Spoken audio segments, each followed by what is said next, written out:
요나서 4장 10절 11절.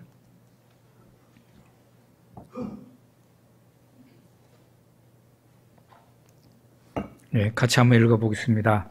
여호와께서 이르시되 네가 수고도 아니하였고 재배도 아니하였고 하룻밤에 났다가 하룻밤에 말라버린 이 박능쿨을 아꼈거든 하물며 이 큰 성읍 니느웨에는 좌우를 분별하지 못하는 자가 12만여 명이요 가축도 많이 있나니 네 어찌 아끼지 아니하겠느냐 하시니라. 아멘.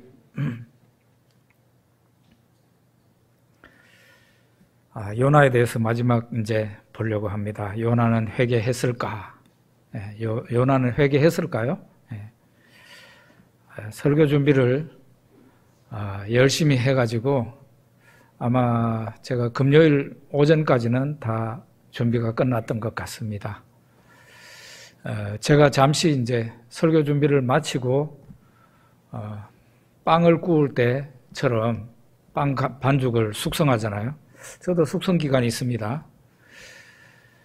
토요일 날 이제 교회로 다시 돌아오게 되는데 한 저녁 6시 그쯤 돼서 교회로 돌아오면은 한 하루 정도 지난 설교를 다시 들여다보게 되는데 이번에는 좀 마음에 들지를 않았습니다. 그래서 대폭 많이 고치게 되었습니다.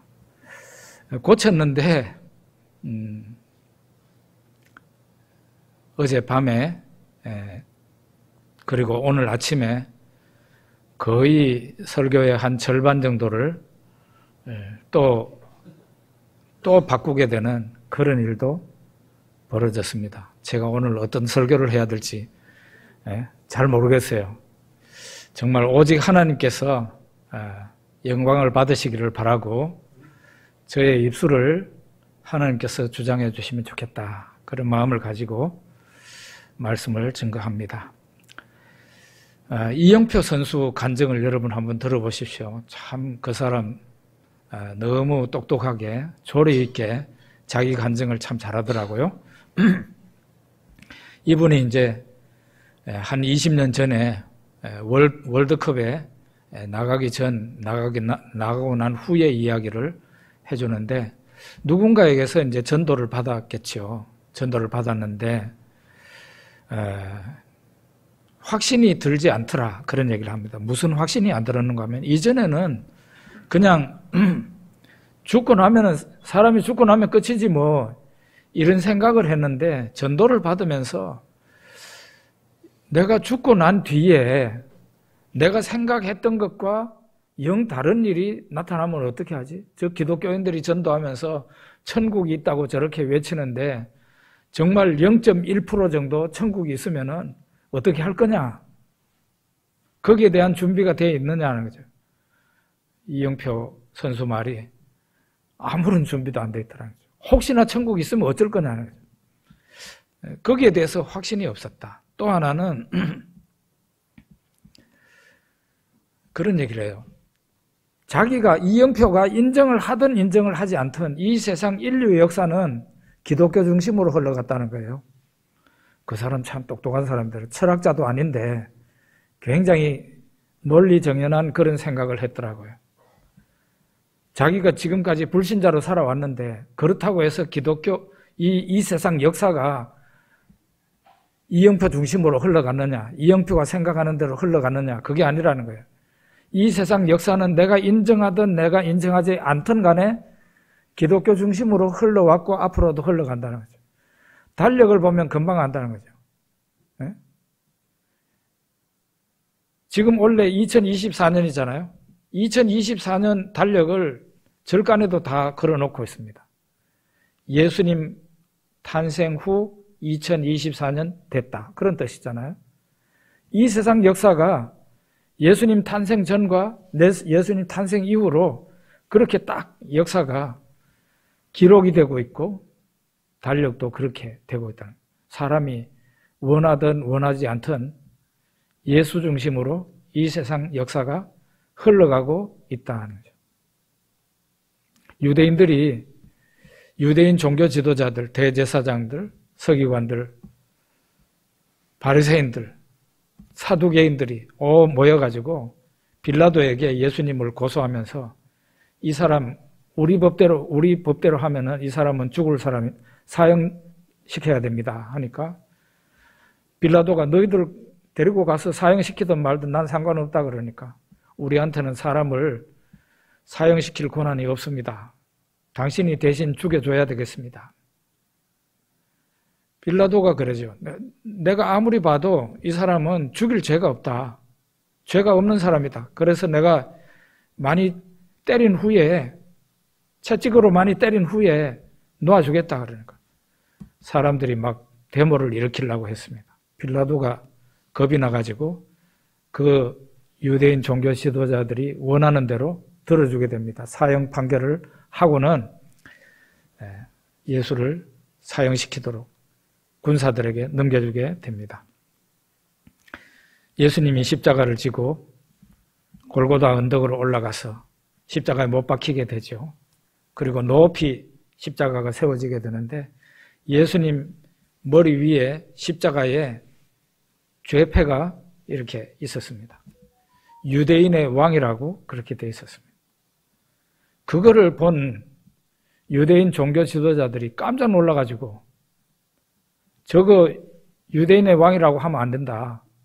자칭 유대인의 왕이라고 앞에 자칭이라는 말을 넣어야 된다고 빌라도에게 주장을 했는데 빌라도가 내가 쓸 것을 썼다 하면서 양보하지 않습니다. 그런 거예요. 내가 인정을 하든 인정을 하지 않든 간에 우리 예수님은 구원자로 이 세상에 서 계시는 것이고 우리 하나님께서는 예수 그리스도를 믿는 사람들을 구원하시기를 기뻐하셨다.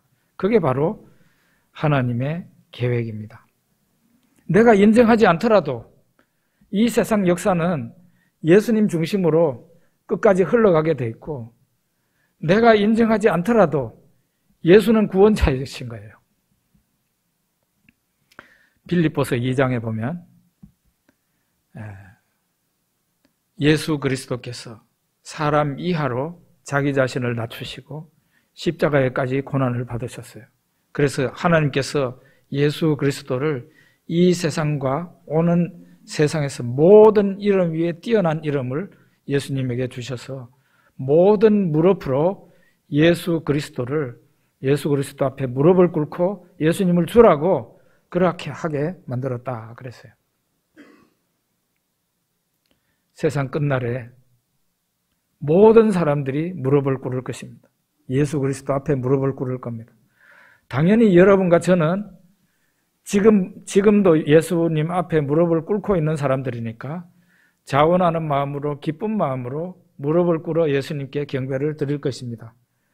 그러나 지금도 그렇고 앞으로도 그런데 예수 그리스도를 시인하지 않는 사람들이 있습니다.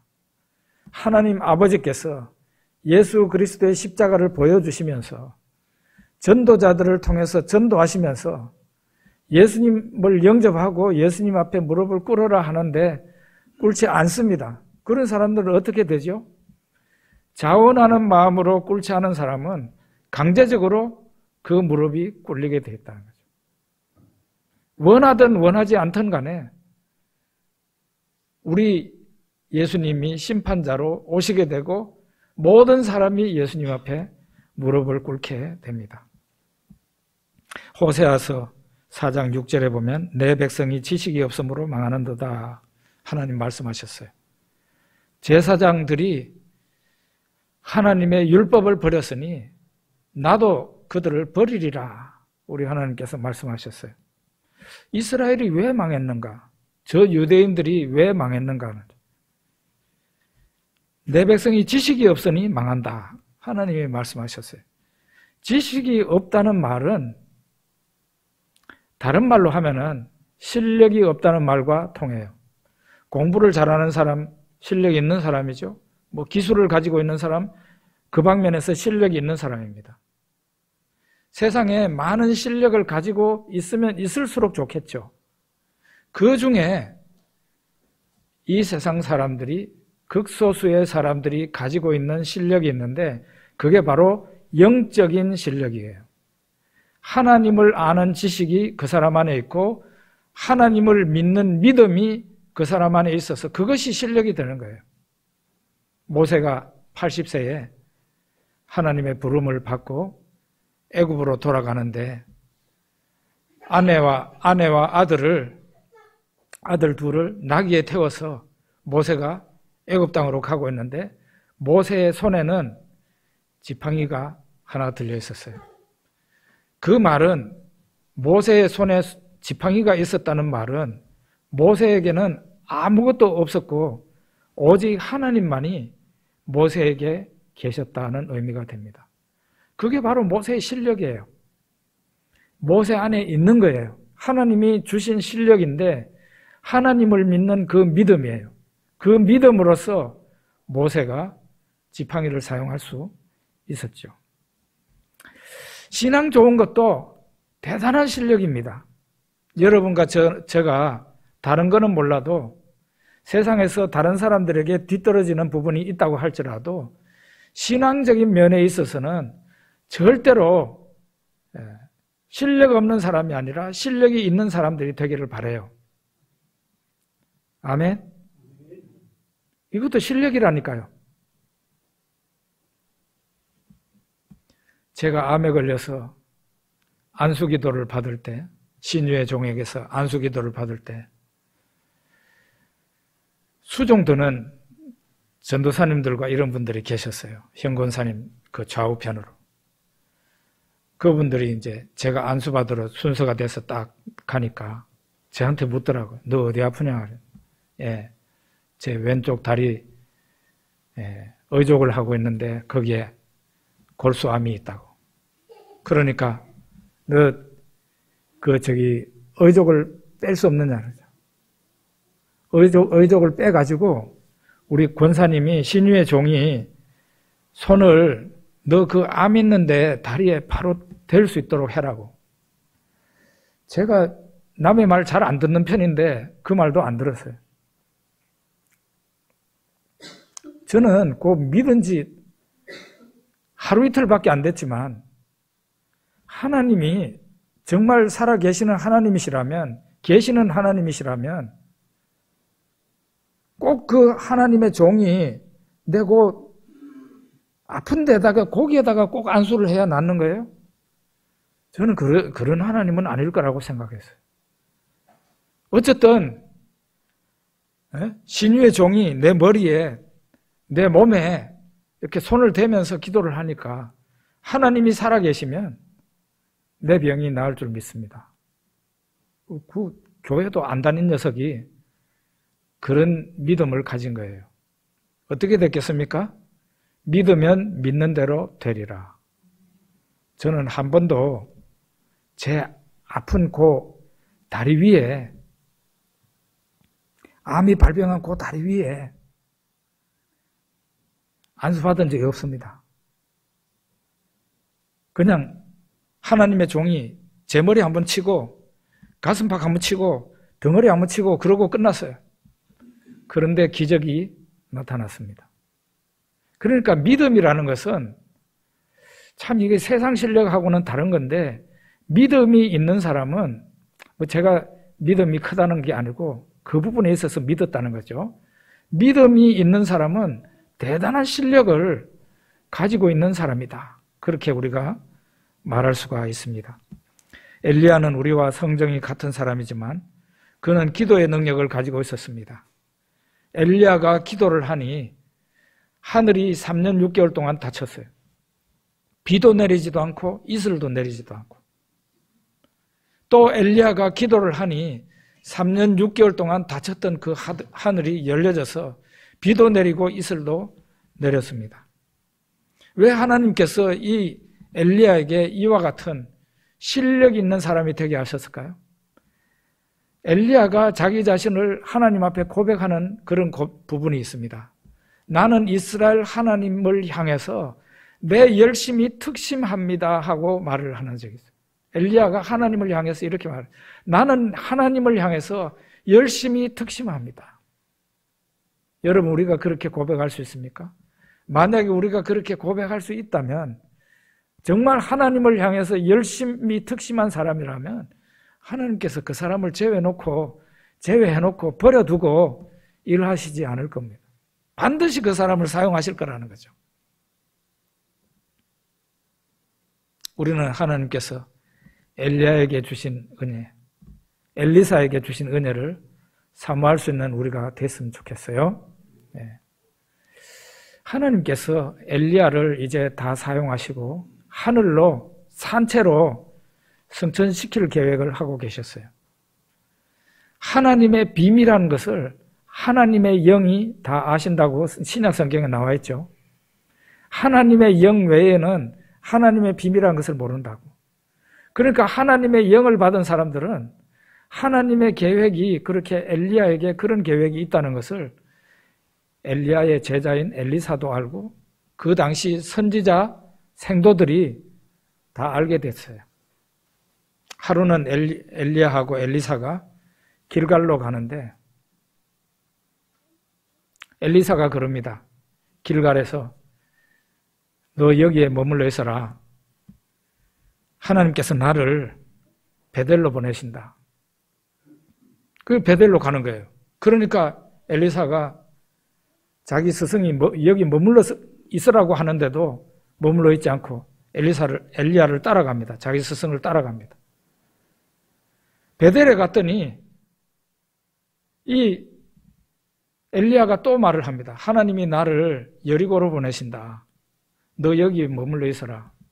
그러는데도 엘리사가 그 말을 안 듣고 엘리야, 자기 선생님을 따라서 여리고까지 갑니다. 여리고로 가고 난 뒤에 또 엘리야가 하나님이 나를 요단으로 보내신다. 너 여기에 머물러 있어라 그러는데 거기에서도 나는 하나님의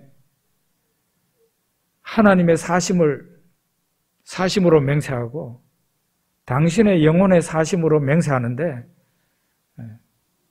나는 절대로 당신을 떠나지 않습니다. 그랬더니 하나님이 나를 너에게서 부르기 전에 내가 너를 위해서 뭘 해주기를 원하냐고 스승이 제자 엘리야가 엘리사에게 물었습니다. 그랬더니 당신의 영감의 갑절이 내한테 임하기를 원합니다. 그랬어요. 당신의 영감의 갑절이 내한테 임하기를 원한다고. 그런 상황에서 이 두 사람이 요단강에 도착을 했어요. 요단강에 도착을 하니 엘리야가 자기 겉옷을 벗어서 둘둘 말아가지고 요단강을 쳤어요. 치니까 물이 이리저리 갈라지고 두 사람이 그 물 밑에 땅바닥으로 걸어서 요단강을 건너갔어요. 그리고는 이제 길을 가는데 맞은편에서 불말과 불병거가 두 사람을 향해서 확 달려왔어요. 두 사람이 같이 이렇게 가다가 갑자기 둘이가 이렇게 떨어지게 됐어요.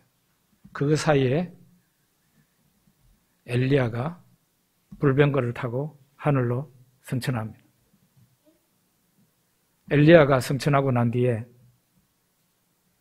그 자리에 엘리야가 입고 있던 겉옷이 떨어져 있었어요.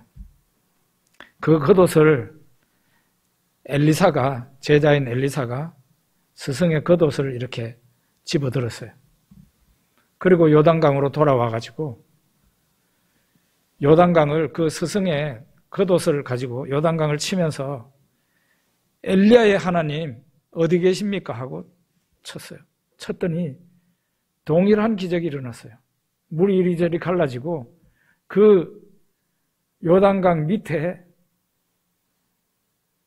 흙으로 땅바닥으로 엘리사가 건너게 됐어요. 이 광경을 저 건너편에서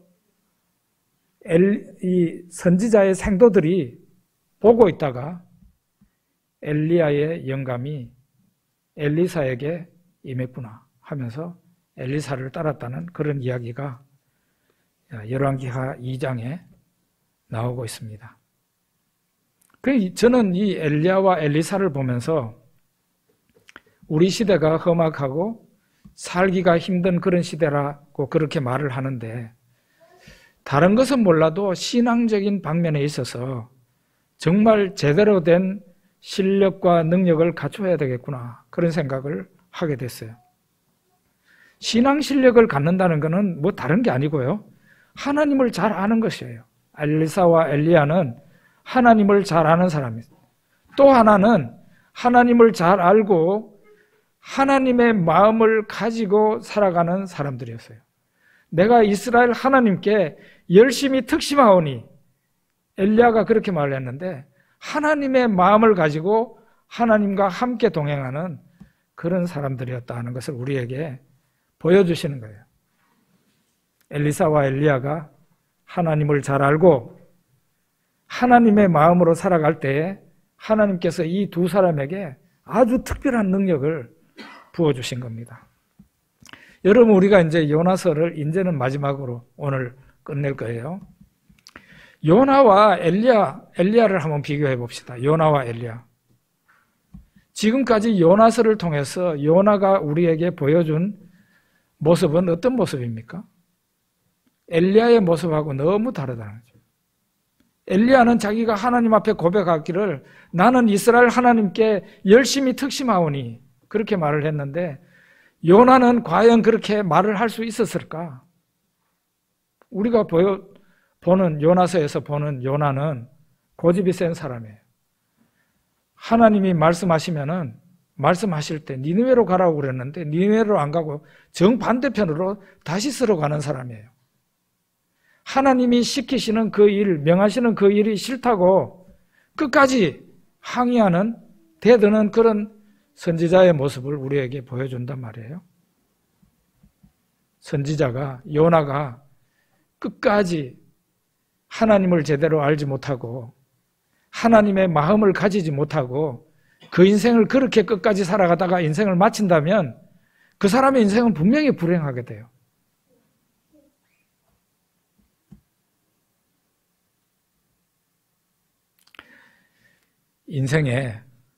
우리의 인생에 우리가 나중에 결산을 하게 될 텐데, 우리의 인생에 결산을 할 때 행복한 결산을 할 수 있고, 내 인생은 정말 잘 살아온 인생이었다, 스스로 행복하게 생각하고 하늘나라 갈 수 있는 그런 사람이 되려면은 가급적이면은 일찍이 하나님을 제대로 알고, 그리고 하나님의 마음을 나도 함께 가지고 하나님과 동력하며 살아가는 것입니다. 그렇게 하면은 내 삶 하나하나가 하나님 앞에서 의미 있는 삶이 되고 하나님이 기뻐하시는 삶이 될 거잖아요. 절대로 후회스럽지 않고 하나님 앞에 영광을 돌리면서 행복한 인생이 되게 됩니다. 요나는 결국은 회개했을까요? 요나가 물고기 뱃속에서 3일 만에 나오게 됩니다. 그리고 두 번째로 하나님의 음성이 들립니다. 너는 니느웨로 가라고. 그래서 요나는 이제는 더 이상 도망갈 데도 없고 어쩔 수 없이 니느웨로 가서 외치게 됩니다. 니느웨는 큰 도시라서 한 3일 길은 다녀야 될 정도로 큰데 요나는 단 하루를 하고 그치게 됩니다. 하나님이 명하시는 일인데 단 하루를 일하고 끝을 내버려요. 아주 불성실하게 대충 하다가 말아버리는 거죠. 그리고 요나가 하나님으로부터 받은 메시지는 40일이 지나면은 이 성은 멸망이다 하는 게 하나님이 요나를 통해서 니느웨 사람들에게 외치를 한 말씀이에요. 그러면은 40일이 되기 전까지는 요나가 성심성의껏 성을 돌아다니면서 너희들 40일이 지나면은 너희들 악독 때문에 하나님이 너희를 멸망시키신다 외쳐야 될 거 아니에요. 제발 멸망하지 말아라고, 하나님을 붙잡으라고, 회개하라고 얘기해야 될 거 아니에요. 그런데 요나는 정반대였습니다. 요나서 4장을 보면 그거는 이제 니느웨 사람들이 회개를 했고 하나님이 니느웨 사람들을 용서하고 난 다음에 요나의 반응이 나오는데요. 요나가 심히 싫어하고 썩내면서 하나님 앞에 기도합니다. 하나님, 내가 고국에 있을 때에 이런 일이 있을 거라고 하지 않았습니까? 이렇게 되더란 거예요. 예? 이런 일이 있을 거기 때문에 내가 다시스로 도망을 친 겁니다. 하나님은 은혜로우시고 자비로우시고 노하기를 더디하시고 인애가 크셔서 뜻을 돌이켜 재앙을 내리지 아니하시는 하나님이신 줄을 내가 알았기 때문에 내가 하나님께 불순종하고 하나님 음성을 듣지 않고 다시스로 도망을 간 겁니다. 얼굴을 피하려고 한 겁니다. 나는 이제 사는 것보다 죽는 게 낫습니다. 내 생명을 거두어 주십시오라고 요나가 하나님 앞에 대듭니다. 이거를 참고해서 요나가 니느웨에 가가지고 단 하루 하나님 말씀을 외쳤다 했는데 어떤 마음을 가지고 외쳤을까요? 요나의 마음속에 니느웨 사람들을 긍휼히 여기면서 한 게 아니라 니느웨 사람들을 저주하면서 외쳤을 거라는 거예요. 제발 너희들은 한 사람도 회개하지 말고 하나님의 벌을 받아서 멸망을 당하거라. 그런 심보를 가지고 하나님 말씀을 외친 거예요. 요즘식으로 말하자면 목사가 설교를 하면서 성도들을 향해 가지고 아무도 내 말을 듣지 말고 아무도 회개하지 말고 그냥 고집 그대로 피우다가 멸망이나 당해라 하는 그런 마음을 가지고 요나가 니느웨에 가서 단 하루 하나님 말씀을 외쳤다. 그런데 니느웨 사람들의 반응이 격렬하게 일어났습니다. 먼저 백성들부터 회개하고 금식하고 굵은 베옷을 입고 회개하고 막 이랬어요. 그 소식을 들은 니느웨에 있는 왕이 또 왕의 보좌에서 내려와 가지고 굵은 베옷, 자기 왕복을 벗고 굵은 베옷을 입고 제에 앉아서 회개하고 금식을 한 거예요. 그리고 모든 악독에서 떠난 거예요. 그 광경을, 그 회개하는 모습을 하늘의 하나님이 보시고 내리시겠다고 했던 그 멸망의 재앙을 니느웨 성에 내리지 않습니다. 그랬더니 요나가 나는 이제 사는 것보다 죽는 게 낫습니다. 차라리 나를 죽게 해주십시오. 이런 일이 생길 거라고 내가 고국에 있을 때 하나님께 말하지 않았습니까? 하나님은 은혜로우시고 자비로우시고 노하기를 더디하시고 사랑이 크셔서 멸망을 시키려고 하시다가도 그거를 취소하시고 용서하시는 그런 하나님이시라는 걸 내가 잘 알고 있다는 거예요. 이런 요나를 위해서 우리 하나님께서는 깨닫게 하시는 거죠. 니느웨 동편에 요나가 니느웨 동편에 가가지고 초막을 지어놓고 거기에 앉아서 니느웨를 바라보면서 니느웨가 멸망당하기를 소원하고 기다리고 있었습니다.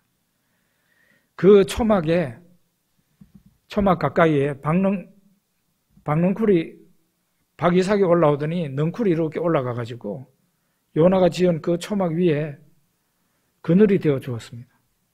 그러니까 이 한낮에 오늘같이 뜨거운 이 더운 날, 떼약볕이 쬐이는 이런 날에 하나님이 이 요나 머리 위에, 초막 위에 박넝쿨로 이렇게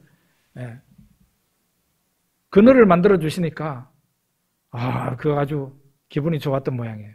즐거워했어요. 그런데 하루 만에 하나님이 벌레를 시켜서 이 박넝쿨 줄기를 잘라 먹게 했어요. 그랬더니 박넝쿨이 다 말라버렸어요.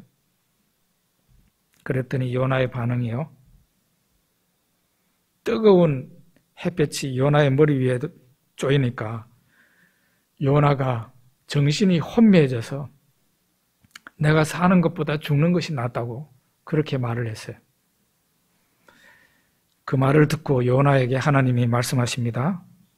네가 이 박넝쿨 때문에 성내는 것이 옳느냐?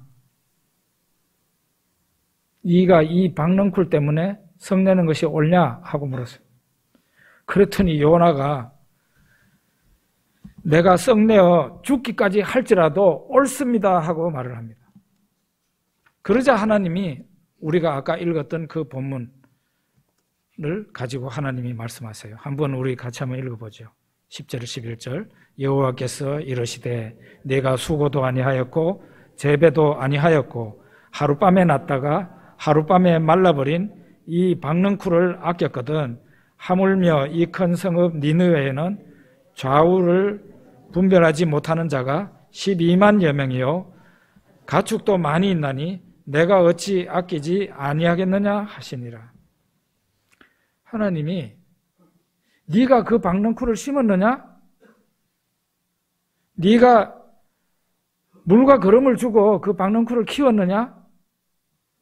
하룻밤에 났다가 하룻밤에 말라버린 그 박넝쿨을 이 박넝쿨을 네가 그렇게 아꼈는데 이 큰 도시 니느웨는 좌우를 분별하지 못하는 사람, 뭐가 죄인지 뭐가 의인지도 모르고 살아가는 사람들이 12만여 명이라는 거예요.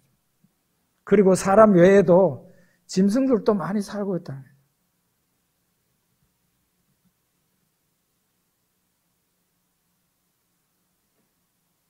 내가 이 도시를 어찌 아끼지 않겠느냐고 이렇게 물으시는 것으로 이렇게 하나님이 물으시는 요나에게 물으시는 것으로 요나서가 끝이 납니다. 그 후에 요나의 반응이 나와 있지 않아요. 요나는 아마도 그 후에 이제 니느웨에서 자기 고향 이스라엘로 돌아왔습니다. 돌아와가지고 이 요나서를 기록을 한 겁니다. 요나서 구성을 보면은 처음에 하나님께 불순종하고 하나님 말씀에 대해서 귀를 틀어막는 요나의 모습을 보여주고요. 제일 마지막에 아까 우리가 읽었는 그 본문 하나님이 박넝쿨을 가지고 설명을 하시는데 네가 심지도 않고 거름을 주지도 않고 키우지도 않았던 이 박넝쿨을 그렇게 네가 아꼈는데 이 큰 도시 니느웨에는 좌우를 분간할 수 없는 불쌍한 영혼들이 12만여 명이나 살고 있고 수많은 짐승들도 살고 있는데 내가 어찌 이 성을 생각을 안 하겠느냐. 그 물음으로 끝이 나는 거예요. 여러분은 어떻게 생각하십니까? 그러니까 요나서가 아주 의미 있게 끝이 나는 거예요. 하나님이 요나에게 질문하는 것으로 끝이 나요. 요나는 결국 회개했을 것이다. 그렇게 보는 것이죠. 왜냐하면 끝에 가장 중요한 말씀을 요나에게 물으시는 그 장면으로 딱 끝을 낸 거죠. 요나는 결국은 하나님의 마음을 받아들이게 되었을 겁니다. 하나님은 이스라엘의 하나님이실 뿐만 아니라 이방 만민이 하나님 앞에 나와서 예배드리고 찬송드려야 될 그런 하나님이시라는 것을 요나가 받아들이게 되었을 겁니다. 신앙도 실력이라고 아까 얘기했잖아요. 우리가 하나님의 마음을 가지고 살아간다면은 정말 하나님께서 우리와 함께 하시고 우리를 통해서 하나님의 뜻을 나타내실 거예요. 요나는 이와 같은 일을 통해서 하나님을 제대로 알게 되었고 하나님의 마음을 가지고 요나도 동일하게 하나님 마음을 가지고 살아갈 수 있는 그런 사람이 되었습니다. 에녹은 무두셀라를 낳고 300년 동안 하나님과 동행하며 자녀를 낳았다고 했습니다. 하나님의 마음을 가진 사람이었다. 그런 얘기입니다. 사도행전 13장에 보면은 다윗에 대해서 얘기를 합니다. 하나님이 이새의 아들 다윗을 만나니 하나님 마음에 합한 사람이었다. 그랬어요. 내가 내 뜻을 다 이루리라. 그랬어요. 그 하나님의 마음을 가진 다윗을 통해서 하나님의 뜻을 다 이루겠다 하시고 그렇게 이루시게 되었죠. 이 시대에 가장 필요한 것이 무엇인가? 정말 실력이 있는 사람이 돼야 되는데 특별히 우리가 예수 믿는 사람으로서 하나님의 마음을 가진 하나님의 사람으로서 실력 있는 사람이 돼야 되겠다. 그런 생각을 한번 해보게 됩니다. 기도하겠습니다.